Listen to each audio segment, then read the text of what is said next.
Bonjour à tous et bienvenue dans Chine France le journal, votre émission quotidienne d'information sur la Chine en français sur Mandarin TV. Sans transition, voici les titres de l'actualité. Consécration pour Chloé Zhao, la cinéaste chinoise de 39 ans, a remporté cette nuit les Oscars de la meilleure réalisatrice et du meilleur film pour Nomadland. Au sommet sur le changement climatique organisé par Joe Biden, Xi Jinping promet de limiter strictement la consommation de charbon, un engagement apprécié par de nombreux responsables américains. Les essais de monnaie numérique en Chine menacent la domination d'Alipay et WeChat, ce qui ne déplaît pas au gouvernement chinois qui souhaite limiter les comportements anticoncurrentiels. Pour stimuler les dépenses, la Chine a décidé de lancer une campagne de consommation à l'échelle nationale en mai, mois durant lequel aura lieu le festival du shopping. Après les critiques d'une cliente au salon de l'auto de Shanghai, la Chine interdirait aux voitures Tesla de rouler sur l'autoroute. Plusieurs vidéos postées sur les réseaux sociaux semblent confirmer cette décision. Et à la fin de notre journal, portrait de Becky Lee, cette influenceuse chinoise permet à de nombreuses marques de se faire parfois beaucoup d'argent. Commençons ce journal par un triomphe historique pour la Chine et pour les femmes. La cinéaste chinoise Chloé Zhao est devenue la seconde femme à être sacrée meilleure réalisatrice par l'Académie des Oscars. Son film Nomadland s'est imposé dimanche comme le grand vainqueur glanant 3 prix majeurs, meilleur réalisateur, meilleur film et meilleure actrice. Pour Frances McDormand, déjà primée à de multiples reprises dans le monde, le film a donc confirmé son statut de grand favori. Le film américain Nomadland s'est imposé dimanche comme le grand vainqueur des Oscars, glanant 3 prix majeurs dont la récompense suprême du meilleur long métrage. C'est la réalisatrice chinoise Chloé Zhao devenant aussi la première cinéaste non blanche à remporter le prix du meilleur réalisateur. Frances McDormand, l'une des rares comédiennes professionnelles de cette hybride de road movie, de drame social et de documentaire sur des Américains âgés vivant sur les routes, après avoir tout perdu lors de la crise financière, rafle quant à elle l'Oscar de la meilleure actrice. Avant Chloé Zhao, seule une autre femme avait reçu le prix convoité du meilleur réalisateur, Catherine Bigelow, en 2010 pour Des mineurs. Avec une pandémie qui a contraint de nombreuses salles de cinéma à fermer leurs portes, parfois définitivement, l'actrice également productrice de Nomadland a profité des Oscars pour appeler le public à y retourner dès que possible. Enfin, chez les hommes, le Britannique Anthony Hopkins a créé la surprise en raflant la statuette du meilleur acteur pour son rôle de vieillard sombrant dans la démence dans The Phaser, film de l'auteur français Florian Zeller, récompensé par l'Oscar du meilleur scénario adapté.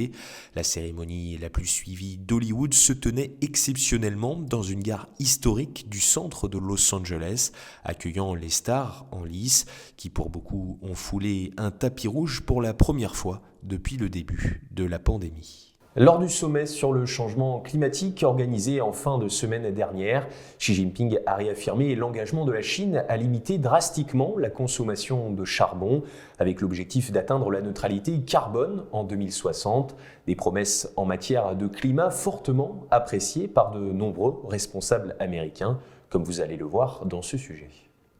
Lors du sommet sur le changement climatique, Xi Jinping a demandé une coopération pour répondre à la crise climatique par une ambition et une action sans précédent. Le président chinois a réaffirmé l'engagement de la Chine à plafonner ses émissions en 2030 et atteindre la neutralité carbone en 2060. Il a également déclaré que la Chine contrôlerait strictement les projets de production d'électricité à partir de charbon. La Chine s'est engagée à limiter l'augmentation de la consommation de charbon et à la réduire progressivement dans les années à venir. Le président a également déclaré que la Chine travaillerait avec les autres pays, dont les États-Unis, afin d'améliorer l'environnement mondial et de préserver l'écologie. Nombreux sont ceux qui ont exprimé leur optimisme quant à la capacité de la Chine à tenir ses promesses en matière de climat. Al Gore, ancien vice-président des États-Unis, a déclaré « La Chine a fait beaucoup de nouvelles déclarations aujourd'hui. Tout d'abord, cela en a surpris beaucoup lorsqu'à l'automne dernier, Xi Jinping a annoncé qu'elles atteindraient leur pic durant cette décennie et qu'elles atteindraient zéro d'ici 2060. Il excelle souvent et je pense qu'ils surpasseront cet objectif. » De son côté, Jared Blumenfeld, secrétaire californien à la protection de l'environnement, a déclaré « Nous sommes tous dans le même bateau. Je pense que beaucoup d'élan s'accroît dans le monde entier. Nous nous tournons vers la Chine pour des choses telles que l'expansion des véhicules électriques et une qualité incroyable de travail s'y effectue, de l'énergie renouvelable jusqu'à des choses comme le train à grande vitesse maglev. Cela nous a vraiment inspiré en Californie et dans le reste du monde pour penser à ce qui est faisable. Nous espérons donc pouvoir travailler et continuer à travailler avec la Chine sur des questions telles que les échanges de droits d'émission de carbone. Et d'ailleurs, restons avec le président chinois. Xi Jinping a inspecté dimanche la région autonome Zhuang du Guangxi. Il a déposé un panier de fleurs aux abords de la rivière Xianjiang pour rendre hommage aux soldats de l'armée rouge qui ont perdu la vie dans la bataille de la Longue Marche dans les années 1930, profitant également de l'occasion pour constater les progrès réalisés dans la promotion de la revitalisation rurale. Xi Jinping, le secrétaire général du comité central du Parti communiste chinois, a inspecté dimanche la région autonome Zhuang du Guangxi. Le matin, il s'est rendu à Canyuan, bourg du district de Kangzhou, dans la ville de Guilin. Puis il a visité un parc commémoratif dédié à la bataille de la rivière Xianjiang lors de la Longue Marche dans les années 1930 et il a déposé un panier de fleurs pour rendre hommage aux soldats de l'armée rouge qui ont perdu la vie dans la bataille. Il a également visité un monument commémoratif dans le parc pour rendre hommage aux martyrs révolutionnaires. Ensuite, Xi Jinping s'est rendu au village de Mao Zushan où il a inspecté les progrès réalisés dans la promotion de la revitalisation rurale et de la gouvernance au niveau de base. Dans l'après-midi, Xi Jinping a également visité une section de la rivière Linjiang où il s'est informé sur les efforts locaux dans la conservation écologique de la rivière. Le gouvernement chinois souhaite justement limiter les comportements anticoncurrentiels depuis plusieurs semaines. Ainsi, il voit d'un bon œil les essais de la monnaie numérique en Chine. Si ces derniers menacent le duopole Alipay et WeChat, ils sont notamment encouragés par les banques chinoises. À l'approche du festival du shopping qui se déroulera au mois de mai, 6 grandes banques d'État font discrètement la promotion du yuan numérique, exécutant un mandat politique visant à fournir aux consommateurs une alternative de paiement à Alipay et WeChat Pay. Les banques persuadent ainsi les commerçants et les détaillants de télécharger des portefeuilles numériques afin que les transactions effectuées dans le cadre du programme pilote puissent être effectuées directement en yuan numérique, en contournant l'omniprésence de la plomberie de paiement mise en place par les géants de la technologie Ant Group, une filiale d'Alibaba. Le développement par la Chine d'une monnaie numérique souveraine qui est très en avance sur des initiatives similaires dans d'autres grandes économies semble de plus en plus prêt à éroder la domination d'Alipay et de WeChat dans les paiements en ligne. Cet empiètement sur le terrain coïncide avec les efforts croissants de Beijing pour réprimer les comportements anticoncurrentiels dans le secteur de l'Internet, dans le cadre d'une réduction plus large de l'influence des poids lourds du secteur. Les autorités de réglementation ont ainsi fait échouer l'introduction en bourse record de Ant d'un montant de 37 milliards de dollars en novembre et ont imposé au début du mois une restructuration radicale du conglomérat de technologies financières contrôlé par Jack Ma. En public, la Banque populaire de Chine déclare que l'ICNY ne concurrencera pas Alipay et WeChat Pay, mais servira uniquement de sauvegarde ou de redondance. Mais en privé, les banques d'État qui commercialisent la monnaie fiduciaire numérique pour la Banque centrale décrivent sans détour l'intention de Beijing de diminuer la domination du duo WeChat Pay et Alipay. Dans le même temps, la Chine a décidé de lancer une campagne de consommation à l'échelle mondiale pour stimuler les dépenses. Au cours du mois de mai aura lieu le festival du shopping, l'occasion de relancer la machine après la crise sanitaire.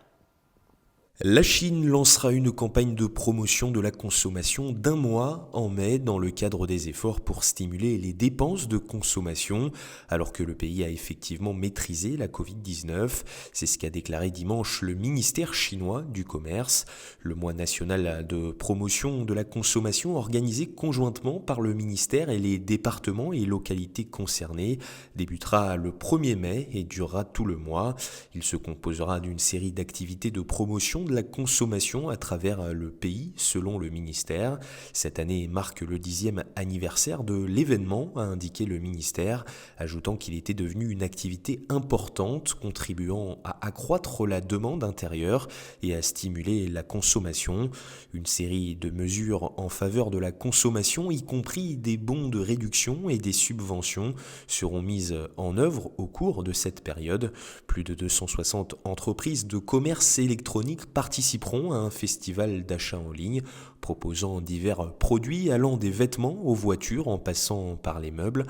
Dans le cadre de cette campagne, la première exposition internationale des produits de consommation de Chine qui se déroulera du 7 au 10 mai à Haikou, capitale de la province de Henan au sud de la Chine, a déjà attiré 648 entreprises internationales et plus de 800 entreprises chinoises selon le ministère. La protection des données personnelles est un autre objectif du gouvernement chinois. Une nouvelle loi devrait ainsi entrer en vigueur dans le pays. Le comité permanent de la 13e Assemblée populaire nationale se rassemblera du 26 au 29 avril à Beijing pour dessiner les contours de la future loi. Lors de la prochaine session du comité permanent de l'Assemblée populaire nationale, l'organe législatif national de la Chine, les législateurs continueront à délibérer sur un projet de loi sur la protection des informations personnelles. Les principes régissant le traitement des informations personnelles seront améliorés afin de lutter contre la collecte excessive d'informations personnelles qui a été un problème important en Chine. C'est ce qu'a déclaré jeudi Zhang Tianwen, porte-parole de la commission des affaires législatives du comité permanent de l'Assemblée populaire nationale. La protection des informations personnelles des défunts sera également intégrée dans la loi. D'après le porte-parole, la nouvelle loi clarifiera davantage la responsabilité civile que doivent assumer les parties qui violent les droits des autres en matière d'informations personnelles. Le comité permanent de la 13e Assemblée populaire nationale convoquera sa 28e session du 28 au 29 avril prochain à Beijing. En fin de semaine dernière, une cliente au salon de l'auto de Shanghai faisait part de son mécontentement sur le stand de Tesla, critiquant notamment le système de freinage de la marque. La Chine a décidé de prendre au sérieux ces critiques. Pour preuve, plusieurs vidéos postées sur les réseaux sociaux semblent montrer une interdiction des véhicules Tesla à circuler sur l'autoroute. Il y a quelques jours, 2 Américains sont morts dans l'accident d'une Tesla Model S au Texas. D'après les forces de police, il n'y avait personne au volant de la voiture au moment de l'accident. Cette constatation préliminaire a laissé penser que l'autopilote, la technologie de pilotage automatique de Tesla, est à l'origine du crash. Peu après, une conductrice chinoise a profité du salon de l'auto de Shanghai pour se lancer dans une diatribe à l'encontre de Tesla. Dans une vidéo relayée massivement sur les réseaux sociaux chinois, la jeune femme accuse la firme d'Elon Musk d'intégrer un système de freinage défaillant à ses voitures. Face au tollé provoqué par cette prise de parole, l'autorité indépendante de régulation des marchés en Chine s'est engagée à protéger les droits des consommateurs. Une enquête visant à vérifier la véracité des dires de la jeune femme du salon de l'auto a ainsi été ouverte.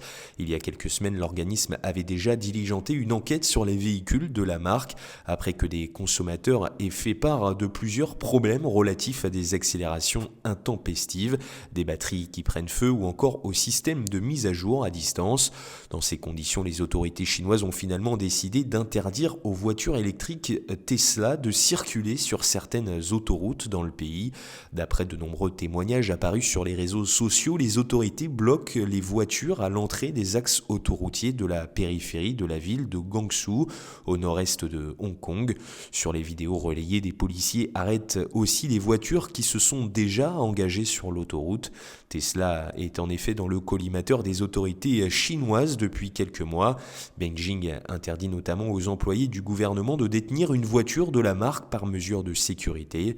Sur certains sites militaires, les voitures de Tesla sont tout bonnement interdites. La Chine craint que les caméras intégrées aux véhicules ne soient exploitées à des fins d'espionnage.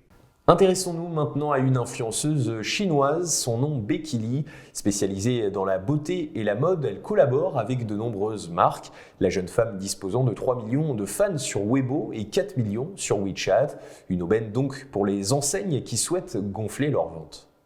Alors que les influenceurs sont devenus la dernière tendance stratégique des marques en Chine, leur domaine d'activité ne cesse de se diversifier, à l'image de l'influenceuse Becky Lee. En se diversifiant, elle a vu sa popularité grimper en flèche. De son vrai nom Fang Yimin, Becky Lee est l'une des premières blogueuses chinoises. Spécialisée dans la beauté et la mode, elle a collaboré avec de nombreuses marques et créé son blog Becky's Fantasy dès 2015. Avec ce dernier, elle a participé à l'expansion de l'industrie du luxe en Chine, aujourd'hui premier acheteur de luxe à l'échelle mondiale. Avec plus de 50 000 abonnés sur son compte Instagram, l'activité professionnelle de Becky Lee n'a cessé de croître, et cela même pendant la période de Covid-19, la crise sanitaire ayant même boosté les ventes en ligne, notamment dans l'empire du milieu. C'est aussi à ce moment-là que les blogueurs et blogueuses sont intervenus de façon importante. Becky Lee a ainsi atteint les 3 millions de fans sur Weibo, plateforme de micro-blogging chinoise, équivalent à Twitter en Europe, et plus de 4 millions d'abonnés sur WeChat. Grâce à des publications divertissantes et dynamiques dans lesquelles les influenceurs présentent des produits avec démonstration en direct, le concept plaît, devenant un grand levier marketing pour les marques en Chine, à l'image de la collaboration entre Mini Cooper et Becky Lee qui a réalisé un record de 100 voitures vendues, environ 38 000 € chacune en moins de 5 minutes sur WeChat. Becky Lee a simplement publié un post sur son compte public dans lequel elle vantait les qualités de la voiture de ses rêves, une Mini Cooper. Le post contenait un QR code permettant à ses abonnés de précommander la même voiture, une Mini Cooper Urus en édition limitée à 100 exemplaires en Chine. En moins de 5 minutes, toutes les voitures ont trouvé preneur et dans les 40 minutes qui ont suivi, toutes les transactions ont été réalisées. Signe que faire appel à des influenceurs pour les marques peut s'avérer très bénéfique. C'est la fin de votre journal. Merci à tous de nous avoir suivis. Et n'oubliez pas de vous abonner à notre chaîne YouTube et de cliquer sur la petite cloche en bas à droite de notre vidéo pour ne rien rater des dernières nouveautés de Mandarin TV. Très belle journée ou très belle soirée à tous sur Mandarin TV.